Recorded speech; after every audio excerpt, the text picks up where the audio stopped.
Hali gani mwanamichezo wa jukwaa la michezo, karibu katika channel yetu ya JLM tupate kuangazia habari za kimichezo zikiwemo nakala, dokezo na takwimu mbalimbali za kisoka. Chukua hii kwa mara ya kwanza kabisa katika kipindi cha miaka 21 Messi na Ronaldo hawajaorodheshwa kwenye tuzo ya Ballon d'Or. Wachezaji vinara wa kushinda tuzo ya Ballon d'Or ni Lionel Messi akiwa ameshinda mara 8 na Cristiano Ronaldo akishinda mara 5. Wachezaji vinara hao kuorodheshwa kwenye Ballon d'Or ndio wanaongoza katika historia, huku Cristiano Ronaldo akiwa ameorodheshwa mara 18, Messi akiwa ameorodheshwa mara 16.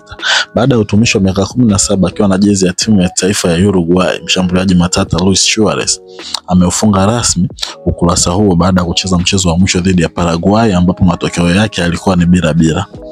Mechi 143 akishinda magoli 69 akitoa assist 39. Anastaafu akiwa mfungaji bora wa muda wote wa Uruguay.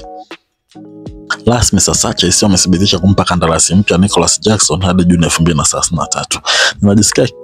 Najisikia kiukubwa kuona kwamba klabu inaniamini kuhusu mimi. Ninafanya kazi kwa bidii na nina furaha kuongeza mkataba wangu na kuendelea kubaki hapa kwa miaka mingi zaidi. Hayo ni maneno ya Nicolas Jackson.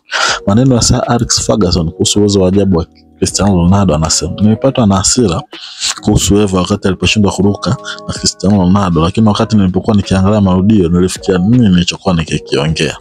Nilijihisi mpuuzi kidogo kwa sababu kwenye marudio goti la Cristiano Ronaldo alikuwa ameruka juu, lilikuwa sawa na kichwa cha Evra. Chukua hii. Simulizi hii ni kutoka Italia na tukumbusha tusisahau kuhusu klabu ya AC Milan walivyochagua kutomuongeza mkataba Andrea Pirlo mwaka 2011 kwa sababu alifikiri ni mzee kwa umri wake wa miaka 32. Pirlo akaondoka zake na kufanya maamuzi ya kujiunga na Juventus kwa uhamisho huru ambapo alifanikiwa kushinda tuzo ya mchezaji bora wa mwaka katika ligi kuu ya Serie A kwa misimu 3 mfululizo. Classes permanent, yani ubora unadumu siku zote. Serikali ya Ureno imeripotiwa kutoa sarafu yenye picha ya sura ya nyota wa taifa hilo Cristiano Ronaldo mwenye miaka 39 katika ishara ya kutambua mchango wake katika taifa hilo. Sarafu itakuwa na sura ya Ronaldo, itajulikana kwa jina la CR7 na thamani yake ni sawa na euro 7. Na serikali hiyo, kwa sababu guji Ronaldo ndiye mchezaji wa taifa hilo alifanikiwa zaidi mpaka sasa, Ronaldo ndiye mfungaji bora wa muda wote wa timu ya taifa ya Ureno akiwa na magoli 131 na akifunga jumla ya magoli 900 katika maisha yake ya soka.